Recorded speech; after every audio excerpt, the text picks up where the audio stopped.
Hello everyone, welcome back to my YouTube channel सिवाई competition classes.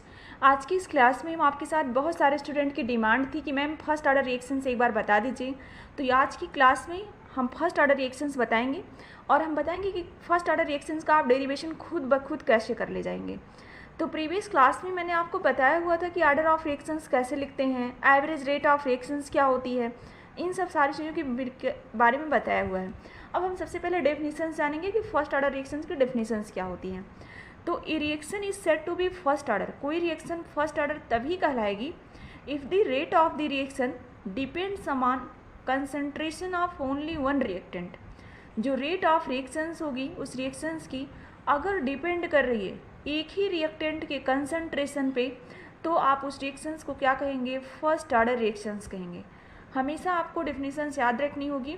A reaction is said to be first order if the rate of the reaction depends upon concentration of only one reactant, यानी reactions क्या होगी, एक ही reactant के concentration पे होगी। तो इतना पॉइंट सबको क्लियर हो गया होगा। अब हम चलते हैं कि इसको और डिफिनीशंस को और भी तरीके से लिख सकते हैं। अगले डिफिनीशंस क्या कहती है इसकी, the rate of reaction is proportional to the first power of the concentration of the reactant R, यानी जो रिएक्शंस होती है वो क्या होती हैं, जो कंसंट्रेशन होता है उसकी पावर क्या लगा होगा, 1 लगा होगा, फर्स्ट पावर होगा। जैसे यहाँ पे आप देखिए ना, कंसंट्रेशन की पावर क्या है, 1 है। अब कोई रिएक्शन ए है, कोई रिएक्शंस है जिसमें रिएक्टेंट हम आपने क्या लिया है, ए लिया है, और इससे प्रोडक्ट आप क्या बना रहे हैं, पी, माना प्रोडक्ट बन रहा है, ए रिएक्टेंट से प्रोडक्ट आपको कोई भी मिल रहा होगा। अब इसके लिए अगर आपको रेट ऑफ रिएक्शंस लिखनी होगी, रेट ऑफ रिएक्शंस इसके लिए लिखनी होगी, तो रेट बराबर आर बराबर क्या होगा, के, और के के बाद आप क्या लिखेंगे, रिएक्टेंट लिखेंगे। इस कांस्टेंट के बाद क्या लिखेंगे, रिएक्टेंट, और रिएक्टेंट की पावर 1। अब इसके लिए एवरेज रेट ऑफ रिएक्शंस कैसे लिखते हैं, तो प्रीवियस क्लास में मैंने बताया था कि एवरेज रेट ऑफ रिएक्शंस आप कैसे लिखते हैं। तो कैसे लिखते हैं, जो आपका रिएक्टेंट दिया हुआ है उसका स्टोइमेट्रिक कोएफिशिएंट कितना है।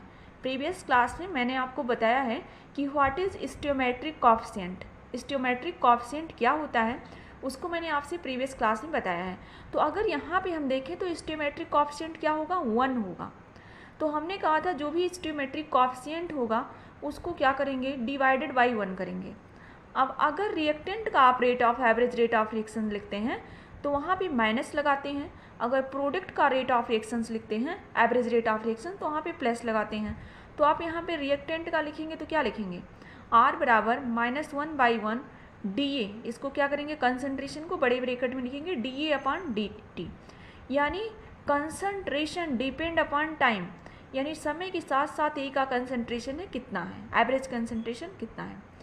अब हम देखेंगे अगला आप क्या लिख सकते हैं, जब भी आप कोई रेट ऑफ रिएक्शंस लिखते हैं तो वहाँ पे अगर आप आर की साइन हटाइए तो वहाँ पे आप क्या लिख सकते हैं, 2 पॉइंट आपको मिला है यहाँ पे। एक चीज़ आपको देखना होगा, एक तो आर बराबर क्या है, 1/1 D A upon D T, दूसरा आर बराबर क्या है, के और ए की पावर 1, ऐसा लिखा सकता है। इस पावर को नहीं भी लिखेंगे तो कोई मतलब नहीं, क्योंकि 1 का पावर का मतलब कोई मतलब ही नहीं। तो आर बराबर ए इतना बराबर है और दूसरा आर बराबर क्या है, इतना है, तो दोनों आर एक दूसरे के बराबर हो सकते हैं, यानी आर बराबर आर, तो -1/1 D A upon D T बराबर के। इतना पॉइंट आप समझ गए होंगे कि कैसे आया है। अब इसको क्या करिए, जो के ए है इसको इधर डिवाइड कर दीजिए, के को क्या करिए, इस डी टी से डिवाइड कर दीजिए और इसको यहाँ ले जाइए और माइनस आ जाएगा के पास।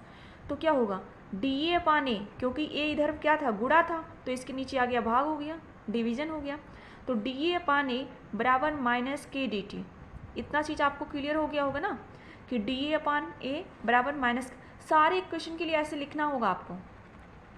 अब क्या करिए, जो आपने इक्वेशन लिया है डी ए अपॉन ए बराबर -के डी टी, इसका आप इंटीग्रेशन कर लीजिए।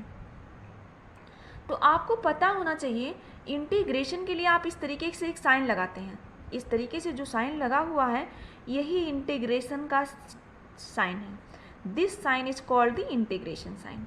इसी साइन को आप क्या कहेंगे, इंटीग्रेशन साइन। अब जब भी आप इंटीग्रेशन करते हैं तो वहाँ पे आप समय के रिस्पेक्ट में देखेंगे तो अगर आप मान रहे हैं कि समय t बराबर 0 है, उस समय जो आपने रिएक्टेंट लिया था उसका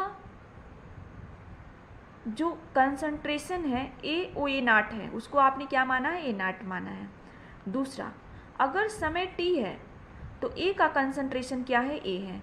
A0 आपका इनिशियल कंसंट्रेशन है और A क्या है, रिमेनिंग कंसंट्रेशन यानी बचा हुआ कंसंट्रेशन। तो आप दोनों तरफ इस वाले साइन को लगा दीजिए। अब इधर t तो इधर है ना, तो इधर आप t लिखेंगे। अगर समय t है तो उस समय कंसंट्रेशन क्या होगा, समय t है तो कंसंट्रेशन A होगा। तो इधर आपने t लिखा है तो इधर कंसंट्रेशन क्या लिखेंगे, A लिखेंगे। दूसरी कंडीशंस क्या है, अगर यहाँ पे समय t बराबर 0 है, समय अगर t बराबर 0 है तो उस समय जो कंसंट्रेशन होगा क्या होगा, A0 होगा।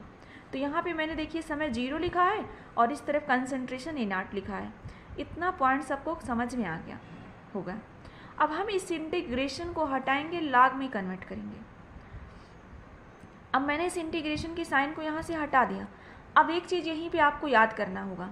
क्या याद करना होगा, कहीं पे कंसंट्रेशन को क्या माना गया होगा, A-x भी मान लिया जाता है। कहीं कहीं इसी कंसंट्रेशन को, इनिशियल को A-x मानते हैं और रिमेनिंग को स्मॉल a मानते हैं। तो आपको कंफ्यूज नहीं होना है, क्योंकि किताबों में अक्सर क्या दिया है, एक समय के साथ कंसंट्रेशन t पे A है और t बराबर 0 पे A-x है, तो आपको कंफ्यूज नहीं होना है। अब यहाँ पे इसको जब कन्वर्ट, इस इंटीग्रेशन हटाएंगे तो log में कन्वर्ट करेंगे। log e A और क्या था, कंसंट्रेशन A था और A0 था, इसी अनुसार इसको करेंगे। इस साइन को हटाएंगे, बराबर माइनस करेंगे। d क्या है, स्मॉल अमाउंट, इसको यहाँ से हटाएंगे और उसके बाद t लिखेंगे। t की पावर क्या लिखेंगे, t से लेके 0 तक। इतना पॉइंट आपको समझ में आ गया होगा। अब इसको क्या लिख सकते हैं, अगर कहीं इस तरीके से लिखा है, इसको लिख सकते हैं log a minus log A0, यानी log a minus log A0 बराबर क्या लिख सकते हैं, माइनस के t माइनस 0, यानी इस दोनों को क्या करिए, t माइनस 0 कर दीजिए। अब दूसरा चीज़, अगर इस A0 को इधर ले आएंगे तो माइनस E0 था तो प्लस में हो जाएगा, तो क्या होगा, log e a बराबर log e a A0 minus KT। आप 2-3 बार जब तक प्रैक्टिस नहीं करेंगे तब तक आपको समझ में नहीं आएगा। ये चीज़ आपको याद रखना होगा, क्योंकि फिजिकल केमिस्ट्री अगर आपको पढ़ना है तो प्रैक्टिस करनी होगी। आप क्या लिख सकते हैं, log e a, इसको A0 को इधर ले आइए तो log e A0 upon minus KT, ऐसा भी इक्वेशन आपको मिल सकता है। अब यहीं से आपको एक इक्वेशन ये भी मिल सकता है, a अपान A0 कर दीजिए और इस log को यहाँ से हटाइए, एक्सपोनेंशियल की पावर KT कर दीजिए, क्योंकि अगर log x बराबर y है तो x बराबर e की पावर y लिख सकते हैं, एक्सपोनेंशियल की पावर y लिख सकते हैं। अब यहाँ से आपको एक इक्वेशन मिलेगा, a बराबर A0 e की पावर माइनस KT, जहाँ e क्या है, एक्सपोनेंशियल फैक्टर्स है। अब हम इसके आगे चलते हैं। हमने कहा कि अगर log को log बेस 10 में कन्वर्ट करना है तो उसको आप क्या करिए, 2.303 से मल्टीप्लाई कर दीजिए, यहाँ पे गुणा कर दीजिए, यहाँ पे गुणा कर दीजिए, यहाँ पे क्या करिए, इसको गुणा कर दीजिए। अब जैसे यहाँ पे आप मल्टीप्लाई करेंगे, उस कंडीशन में क्या होगा, जो भी होगा log 10a बराबर log 10 A0 माइनस KT अपान 0.303, इतनी वैल्यू आपको मिल जाएगी। तो आपको ये फर्स्ट ऑर्डर रिएक्शंस के लिए क्या मिल गया, this is the integrated rate law for first order equation.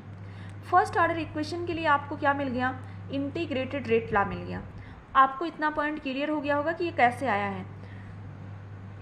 अब आप क्या कर सकते हैं, इस log A0 को इधर भी ला सकते हैं, माइनस log A बराबर KT अपान 2.303, अथवा ऐसे भी लिख सकते हैं log A upon A0 upon A बराबर KT अपान 2.303। अब हम क्या कर सकते हैं, इससे अगला इक्वेशन निकाल सकते हैं। t बराबर क्या हो सकता है, 2.303, इसी से हम निकाल रहे हैं ना, आपको पता है t बराबर क्या हो सकता है, 2.303 डिवाइड बाई के log 10 A0 अपान A। अब इसी से सारे आपके जितने भी क्वेश्चन होंगे फर्स्ट ऑर्डर के, इसी से निकल जाएंगे। A0 क्या है, आपका इनिशियल कंसंट्रेशन, यानी समय t बराबर जब 0 है तो कंसंट्रेशन क्या है, A0 है। अगर समय क्या है, जो रिमेनिंग कंसंट्रेशन है ओ क्या बचा है आपका, बचा हुआ कंसंट्रेशन क्या है, ए एक्स है। तो कभी कभी आप देखते होंगे किसी किसी जगह पे आपको यहाँ पे ऐसा भी देखने को मिल सकता है कि t बराबर 2.303 बराबर के log 10 अपान ए माइनस एक्स। तो ए माइनस एक्स आपका क्या होगा, रिमेनिंग कंसंट्रेशन होगा, और ए नाट क्या होगा आपका, इनिशियल कंसंट्रेशन होगा। ए नाट रिमेनिंग कंसंट्रेशन को आप क्या लिख सकते हैं, ए माइनस एक्स भी लिख सकते हैं, हमेशा याद रखिएगा। तो this equation is the integrated T की value of first order reactions के लिए जो इक्वेशन है आपका, यही इक्वेशन निकल के आएगा। अगर आपको अब भी इसमें किसी पॉइंट में कोई डाउट्स हैं तो आप एक बार हमें ज़रूर बताएंगे। अब देखिए log e की पावर x को अगर आपको कन्वर्ट करना होगा log 10 बेस में, तो उसको क्या करिए 2.303 से मल्टीप्लाई कर दीजिए, तो log x की पावर में कन्वर्ट हो जाएगा। आप इसको 2-3 बार अगर रिवीजन कर लेंगे तो आपको बहुत आसानी से समझ में आ जाएगा। अब हम चलते हैं इसके, देखते हैं कि कैसे आप इसका क्या निकालते हैं, हाफ लाइफ टाइम निकालते हैं। तो सभी स्टूडेंट को हाफ लाइफ टाइम की डिफिनीशंस पता होगी कि what is definition of half life time, half life time की डिफिनीशंस क्या होगी। अब यहाँ पे हम देख रहे हैं कि half life time of the first order reactions, यानी कोई भी अगर फर्स्ट ऑर्डर की रिएक्शंस है उसके लिए आप टी हाफ की वैल्यू कैसे निकालेंगे। अब टी हाफ की सबसे पहले आपको डिफिनीशंस पता होना चाहिए कि अर्धआयु की डिफिनीशंस क्या होती है। तो आपको ये वीडियो थोड़ा सा लार्ज लग सकता है, लेकिन आपको पूरा कॉन्सेप्ट फर्स्ट ऑर्डर रिएक्शंस का क्लियर हो जाएगा। अभी हम दूसरा मेथड भी बता देंगे कि दूसरे मेथड से कैसे निकालते हैं। अब इसमें अगर हम देखें आपको तो डिफिनीशंस क्या कहती है कि रिएक्शन 50% पूरी हो गई है। हाफ लाइफ टाइम का मतलब है कि एक ऐसा टाइम जिस समय रिएक्शन क्या हो गई हो, 50% कंप्लीट हो गई हो। सिंपल वे में डिफिनीशंस लिखा गया है, time in which the reaction complete 50%। तो डिफिनीशंस कैसे लिखेंगे, it is defined as the time required for the reactant concentration to decrease to 1/2 of its initial value. यानी जो टाइम होगा रिक्वायर्ड लगेगा किसी भी रिएक्टेंट की कंसंट्रेशन को डिक्रीज होने में, यानी आधा होने में, जो भी आपका टाइम्स लगेगा उसी को आप क्या कहेंगे, हाफ लाइफ टाइम कहेंगे। तो टी की जो भी आपने फर्स्ट ऑर्डर का इक्वेशन निकाला है उसमें टी की जगह पे क्या करिए, टी हाफ कर दीजिए, और जहाँ पे आपका कंसंट्रेशन ए था, जो भी आपका रिमेनिंग कंसंट्रेशन ए था, उसको क्या कर दीजिए, ए नॉट बाई 2 कर दीजिए, तो आपका टी हाफ निकल के आ जाएगा। तो इसी फर्स्ट ऑर्डर इक्वेशन यही था। अब इसको टी की जगह पे टी हाफ आपने कर दिया, और 2.303 डिवाइड बाई के log 10। हमने कहा कि जो कंसंट्रेशन आपका बचा था ए वाला उसको 2 से डिवाइड कर दीजिए, यानी वो आधा हो गया, तो ए नॉट आपका वैसे रहेगा, ए की जगह पे ए नॉट बाई 2 हो जाएगा। अब अगर आप देखें तो क्या होगा, ए इधर होगा, ए ऊपर जाएगा, ए नॉट से ए नॉट कैंसिल हो जाएगा, बचेगा क्या, log 10 बेस 2, यानी log 2 बचेगा। तो टी हाफ बराबर 2.603 इंटू 0.3010। अभी जो log 2 की वैल्यू होती है क्या होती है, आपको कुछ log की वैल्यू पता होनी चाहिए, 0.3010। log 3 की वैल्यू 0.48 होती है, log 5 की वैल्यू 0.7 होती है, log 7 की वैल्यू 0.85 होती है। अब यहाँ पे आप देखेंगे तो टी हाफ की वैल्यू निकल के क्या आएगी, 0.693 डिवाइड बाई के, इतना वैल्यू टी हाफ का आ गया। अब जब भी आपसे क्वेश्चन पूछा जाए फर्स्ट ऑर्डर रिएक्शंस के लिए और रेट कांस्टेंट गिवन हो, तो आपको टी हाफ निकालने में कोई डाउट्स नहीं होना चाहिए। अब आप एक चीज़ यहाँ पे मेंशन कर रहे होंगे कि कहीं पे अगर आप अर्धायु निकाल रहे हैं टी हाफ, तो कहीं पे कंसंट्रेशन का जिक्र नहीं किया जा रहा है। इस टी हाफ के फार्मूले आपको कहीं कंसंट्रेशन नहीं मिला है, क्योंकि कंसंट्रेशन आप देख रहे हैं कैंसिल आउट हो रहे हैं यहाँ पे। तो आप कह सकते हैं अगर ऐसा कहीं क्वेश्चन लिख रहा है कि the T half does not depend on the concentration, what is order of reactions, कि टी हाफ की जो वैल्यू है वो कंसंट्रेशन पे डिपेंड नहीं कर रही है, वो किस ऑर्डर की रिएक्शंस होगी, तो आपको तुरंत पहचान जाना चाहिए वो फर्स्ट ऑर्डर की रिएक्शंस होगी। अब यहाँ पे देखिए लिखा गया है the half life time of a first order reactions is found to be constant and is independent of the initial concentration of the reactions. अब इसके आगे ग्राफ है, ग्राफ आप कैसे प्लॉट करते हैं, तो अगले ये वीडियो काफ़ी लार्ज हो जाएगा, इसीलिए ग्राफ को हम नेक्स्ट वीडियो में अपलोड करेंगे, ठीक है। तो यहाँ पे आप देखिए कैसे आप हाफ लाइफ टाइम निकाल रहे हैं, किस अनुसार निकाल रहे हैं। अब एक चीज़ हम आपको जो यहाँ पे मेन चीज़ बताना चाह रहे थे उसको हम यहाँ पे अभी आपको बता देते हैं कि किस तरीके से आपको वैल्यूज दी हुई हैं। तो अगर आप किताबों में देखते हैं तो आपको कंफ्यूज नहीं होना है कि ये रॉन्ग डाटा है। आप देखिए किताबों में अगर आप देखेंगे तो किताबों में किस तरीके से दिया है, उसी कंसंट्रेशन को जो आपने समय टी पे टी बराबर 0 पे कंसंट्रेशन क्या माना था, आपने समय जो टी बराबर 0 था उस पर कंसंट्रेशन आपने क्या माना था, उस पर कंसंट्रेशन आपने ए नॉट माना था, इनिशियल कंसंट्रेशन। तो इन्होंने जो कंसंट्रेशन इनिशियल माना है टी बराबर 0 पे ए मान लिया है, आपने समय टी बराबर टी पे कंसंट्रेशन क्या माना था, ए माना था, तो उन्होंने क्या मान लिया, ए माइनस एक्स मान लिया। तो इसी अनुसार आपको कंफ्यूज नहीं होना है।